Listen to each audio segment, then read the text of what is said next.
Howdy, everybody. Hope everybody's doing well. It's a beautiful day down here in Southwest Florida. It's they're, my computer's telling me it's partly cloudy, or mostly cloudy is what they're saying to me. It looks partly cloudy where we are here today. It is 88 degrees Fahrenheit. So I'm going to say this: welcome to fall. Our temperature has dropped about 10 degrees, and believe it or not, 88 sounds hot, but a 10-degree difference really makes your day a little bit better, less miserable. So I'm grateful for that. And hopefully we get some more. Hey, Melinda, thank you for popping in. Hope everything's doing well down yonder way, up yonder way, whichever yonder way you are. Texas, right, Melinda? I got so much on my brain. I forget a lot of things here lately. I may have a little touch of that dementia too. But anyway, so I've got a list of things I wanted to talk about. They're kind of all out of order, but I try to think about it briefly, do it somewhat numerical order. I may improvise as things go on. But yeah, Texas, okay. What general area of Texas are you in? I'm thinking about possibly relocating there if if all the right scenarios fall in place. I doubt it's going to happen, but that's my dream. I love the Texas Hill Country. Anywhere in Texas is great. Just a whole different vibe from the people down there that reside there. I love it. I knew a lot about it growing up. I love it. Just a lot of cool people. I know they get a lot of transplants too. They're probably not as much as Florida, which is probably good for them. But one of the things I always remember is don't mess with Texas. And those Texas people are pretty proud folks. So anyway, so north central Texas, about 2 hours from Dallas. Okay. I had a stepbrother I know he was north of Dallas. I think he was in Sherman, Texas. Are you close to Sherman by any chance? He is deceased now, but that family they were originally from McKinney, Texas, and then they kind of dispersed. I know one of my stepsisters is in Mustang, Oklahoma. The other one is somewhere else in Texas. But yeah, I love that whole region down there. Really nice people. So anyway, like I said, welcome to fall. A lot of changes. Hey, Jamie, look what the cat just drug in. Look at this little reward just dropped on the front porch. It's a little mouse named Jamie Conway. So I'm just going to shoot the breeze a little bit, and then I did a video recently. It was kind of like a quick spontaneous thing. I was going to do a little bit of fishing in the front of the community here. The community here where my mom's house is located has 2 ponds up front and a big pond out back here at her house. But it's hard to fish in her backyard because of all the tall reeds. So last week I think it was last Tuesday, I decided to go up there. I was going to do a quick video. I was going to do like 3 casts, 3 different baits at 3 different locations. But as luck would have it, it was starting to look like a major failure. And then I ended up catching, in the video, I think I mentioned it was probably a 4-pound bass. The more I reviewed the video and stuff like that, I think it was a 5 or 6 pound bass. If it wasn't 6, it was pushing 6 pounds. It was really fun to catch, and the timing of it was pretty comical. So if you want to catch a good laugh, go watch my video called Kiss My Bass. And I actually kissed the bass and released it in the video, and true to my word. And so now I'm going to talk a little bit about my mother. A lot of people that watch, that they know, like, she's in declining health, and she has dementia. She's just shy of 3 months from turning 90. She has dementia real bad. She has physical problems. She's fallen a couple times, and she's trying to rehabilitate from a broken hip with a metal rod in there right now. And she's a hot mess right now. So I was just informed a day or two ago that she's not coming home, which I think I told you guys previously. I already knew that. So I wasn't sure if that meant she's going into hospice. I don't think that's the current stage, what I've been told, but she's going to remain at her current facility probably for the rest of her life. So basically, she's a medical inmate confined to a cell.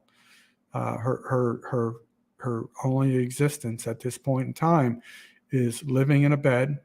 And she used to like watching TV. She doesn't even watch TV anymore. She doesn't read anymore. She just lays there. She's kind of like a zombie. And then they try and keep her active somewhat with physical rehab, put her in a wheelchair sometimes. She does not like that. And she she's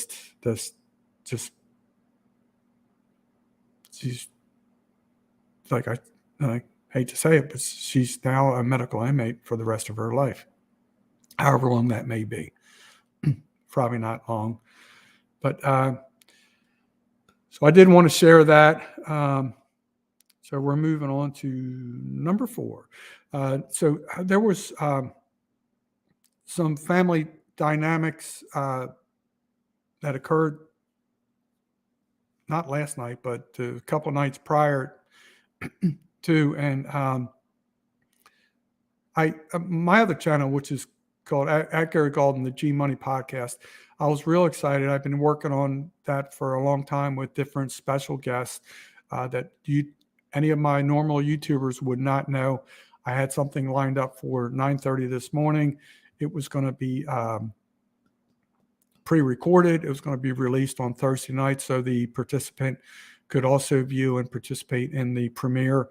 But with some of the family dynamics that occurred, I wasn't sure of my ability to have tranquility and peace and quiet to perform the necessary needs to have a high quality podcast. So I reached out to this individual. I will tell you briefly about that gentleman. He is a father of 6 children. He's also a husband. He's a successful businessman. He's an inventor. And he also has a very, very successful podcast. So I thought for so many different aspects, he would be a great guest and a great host. And I met him through entrepreneur groups years ago. And I really like the guy. Even though his genre is not my genre, I respect his ability, his hustle, and what he does. So that needs to be mentioned, and it may motivate some people. It may, when you share your knowledge, it's very powerful, and he is one that is not shy of sharing his knowledge. So that is number 4 topic. Number 5 topic is, once again, I mention this all the time because it's kind of passionate to my heart, and it's becoming more passionate here going forward. But October 1st is going to be the real official launch from at JJ Drones, pushing the cause for wreaths across America. He is really, really well ahead of the game. And he is real. Just so you understand the numbers in this, the wreaths in the past used to, what they do with wreaths across America, they place wreaths at veteran cemeteries, and they put it on the headstones, the markers, what have you. And in past years, recent past years, they were $15 a piece. Due to inflation and all the other cost of fuel and what have you. Each wreath price, individual wreath, if you want to donate, has increased to $17.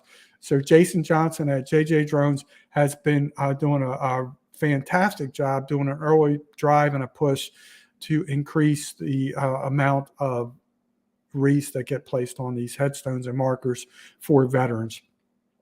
So just so you know, he is, this is just a guess on my part, He's approximately at $1,500 already donated towards Reefs Across America. Once he gets to $1,750, his father has pledged another $250. So that would be $2,000 towards Reefs Across America, and that may occur prior to October 1st. Hopefully, I know we're real close, real close. And then we have from October until basically Thanksgiving to make that happen.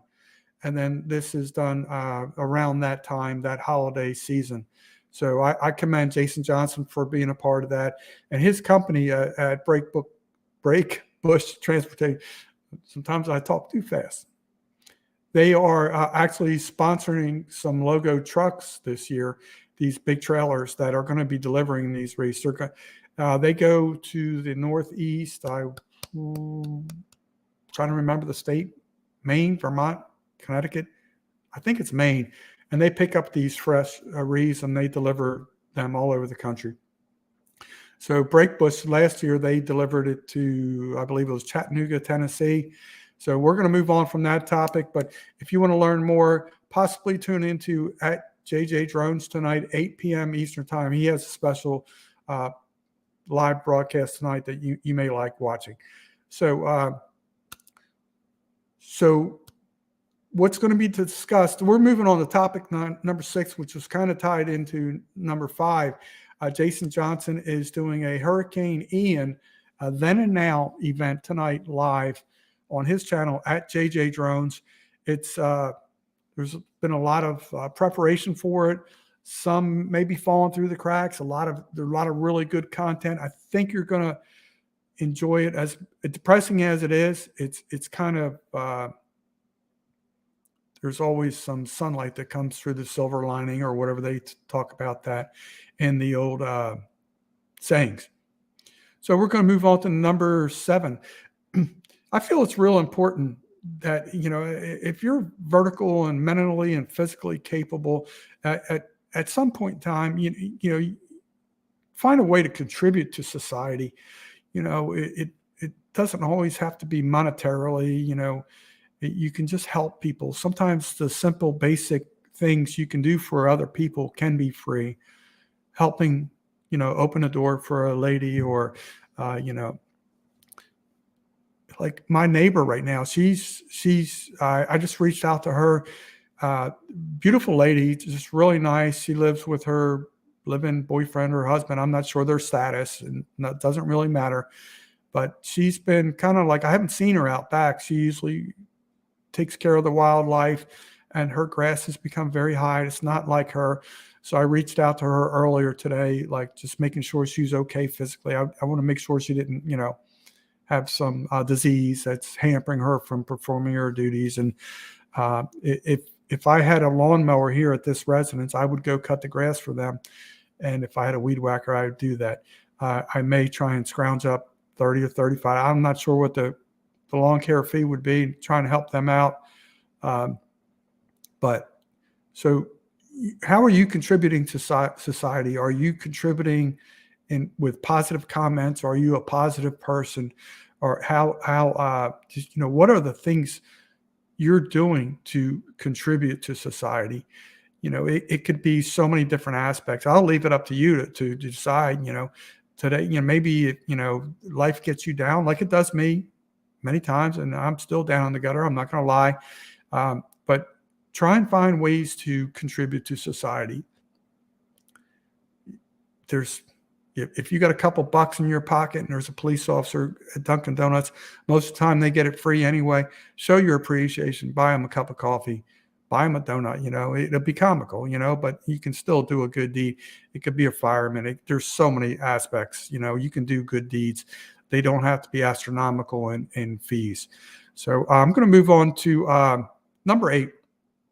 Now, this is going to be hard for me to talk about, but it's going to be a genuine conversation. Somebody involved in my family and has a 3-digit title told me my dream is dead. You're not getting your dream.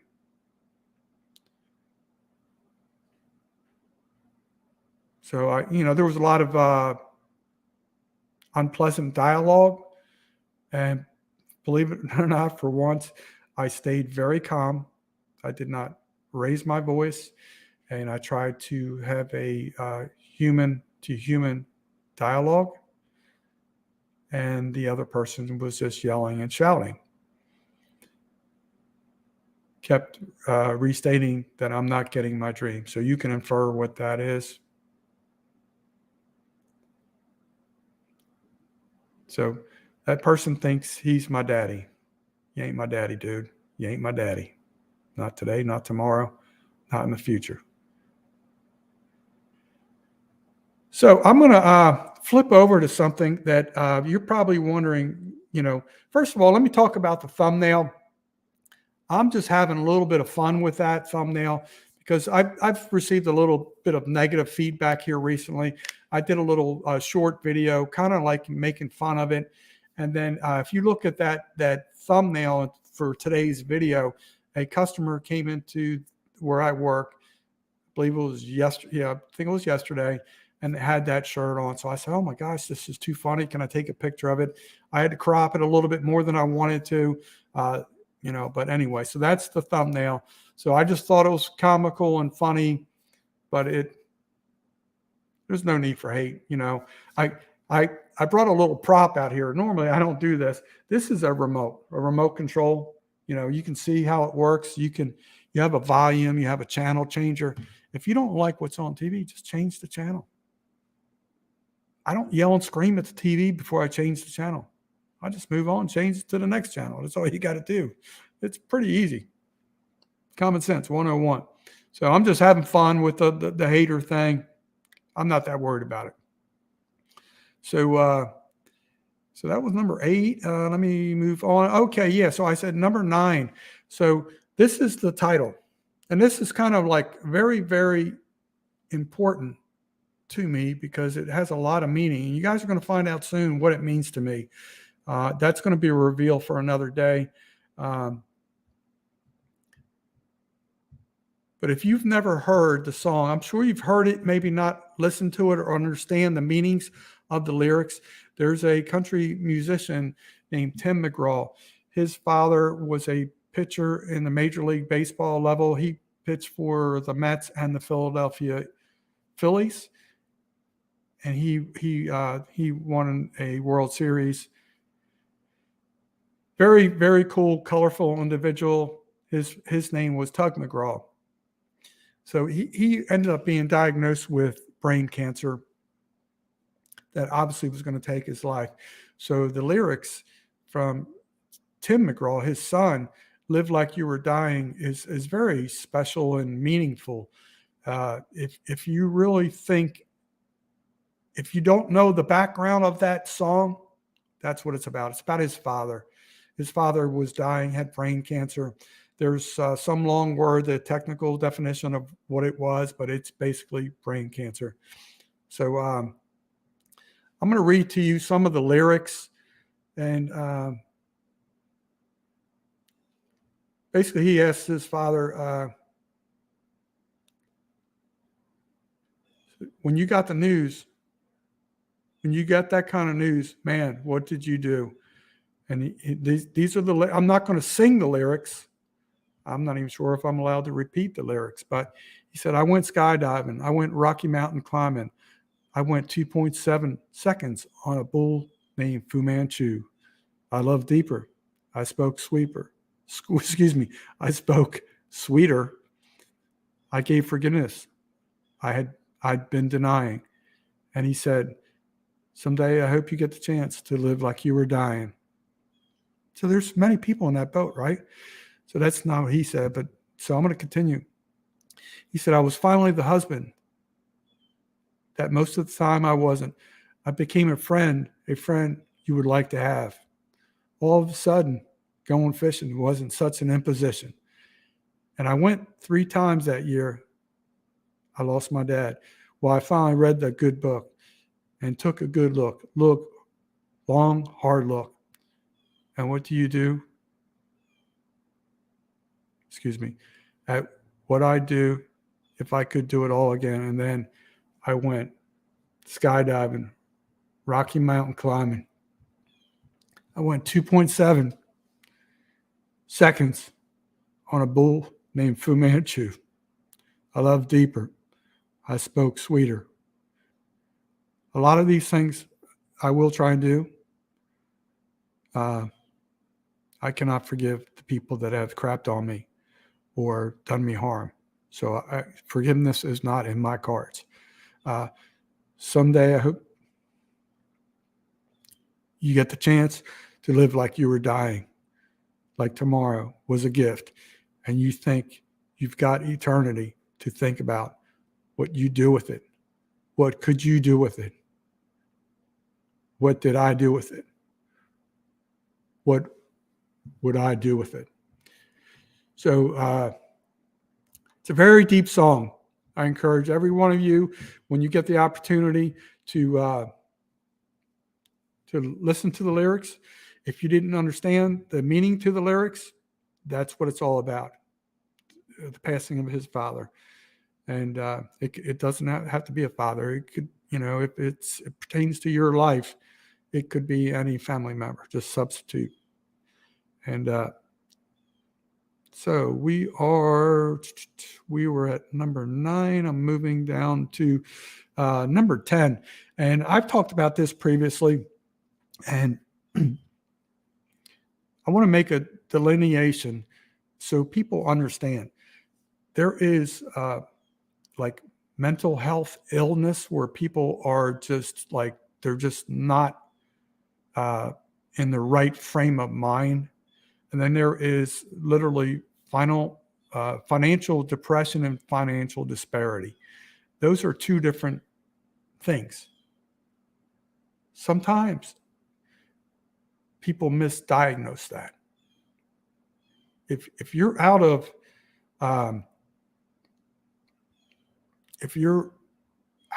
hope and you're out of life and you're out of economic, you can't do crap in the United States without United States currency. That's a fallacy. And you don't pay the bills with cliches and prayers. You have to pay the bills with the United States currency. So I'm just trying to remind some people about the reality of life. You don't need to give people pep talks. Pep talks don't pay the bills. United States currency does. That's the reality of it.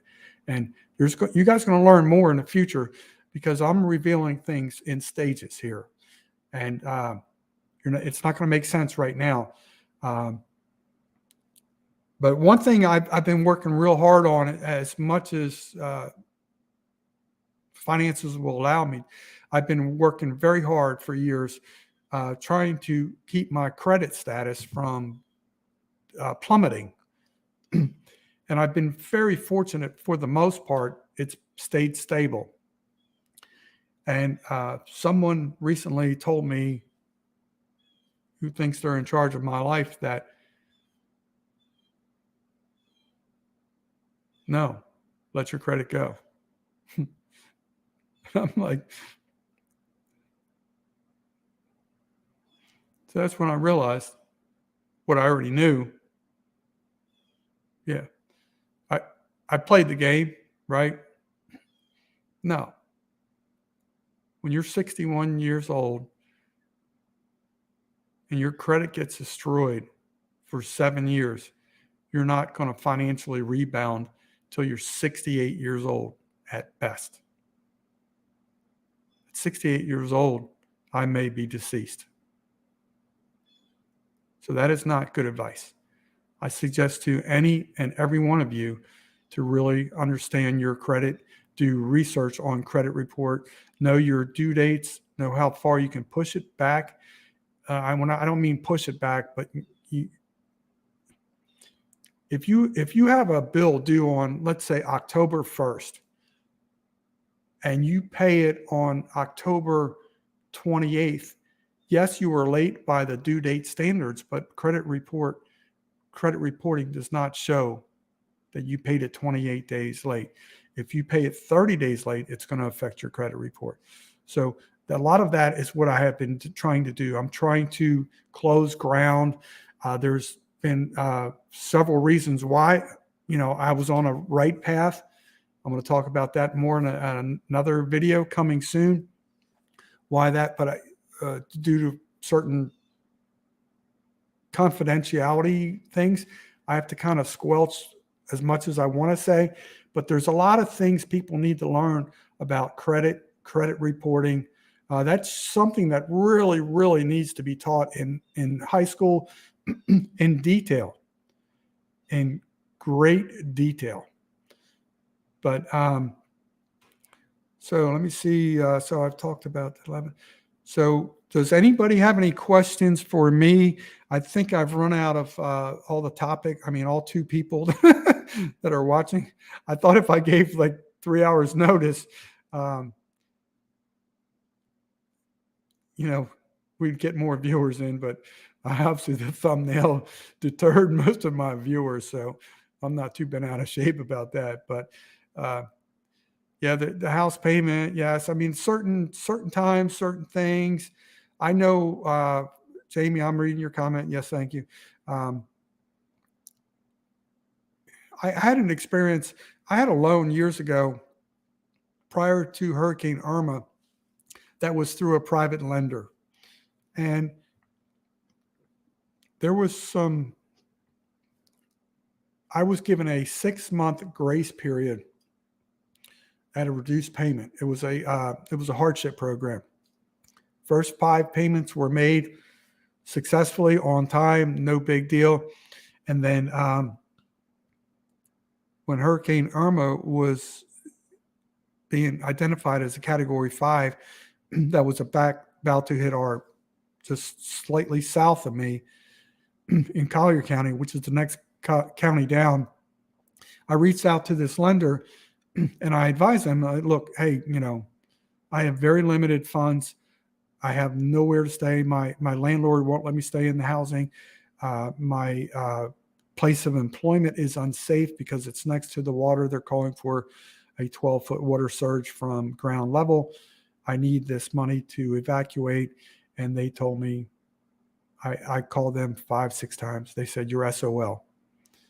Now, had it been through a financial institution that was FDIC approved, I could have been covered by FEMA laws. But so I was not. And ever since that day, my credit has been destroyed for multiple reasons because I chose paying a bill or being killed in a hurricane. I chose survival, which has destroyed my life anyway, financially. And then this last Ian certainly did not help. So anyway, all two people do not seem to have any questions for me. Hopefully people will watch the replay and hopefully people can, try and when you're participating, like I think these young ladies on here participating in a positive manner. And one thing I do want to make a statement. When I've received some suspicions of viewers not liking me, or perhaps I offend them or something, what I have done 2 or 3 times, I've tried to reach out to them. Hey, if there's a problem, we can talk about it, or, like if I've offended you, maybe I'd like to make amends. And a couple times I was told, no, everything's good. Well, it wasn't. It kept spreading like cancer. So at that point, like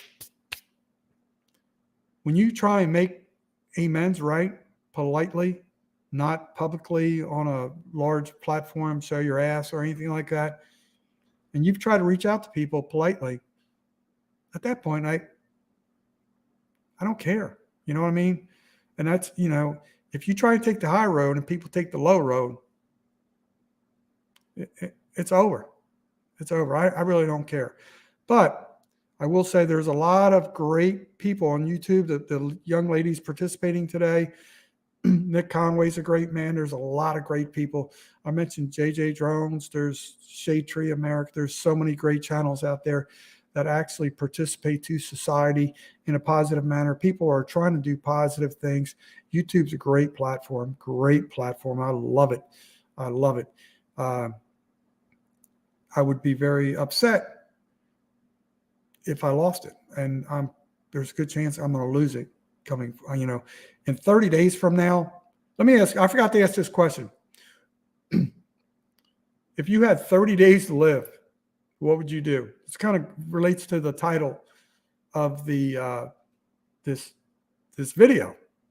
If you had 30 days to live, what would you do?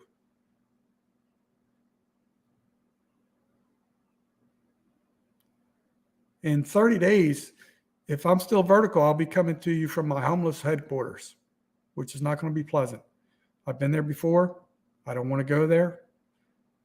And it's ugly. It is freaking ugly. I could tell you about all the reasons why. I think I've already done that in the past. And until it happens to you, you won't understand the meaning. So it can be ugly. But peace out, folks. Hope everybody can try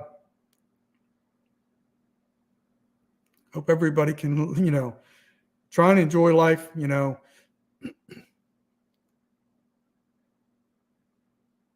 If your glass is half empty, like many people's glasses are, just pour that liquid into a smaller glass until your glass is half full. It could be a shot glass, whatever it is. Try and find the silver lining in the cloud. I'm tapping out, folks. Just spread the love. Don't spread the hate. Spread the love. That's all you got to do. Just spread the love.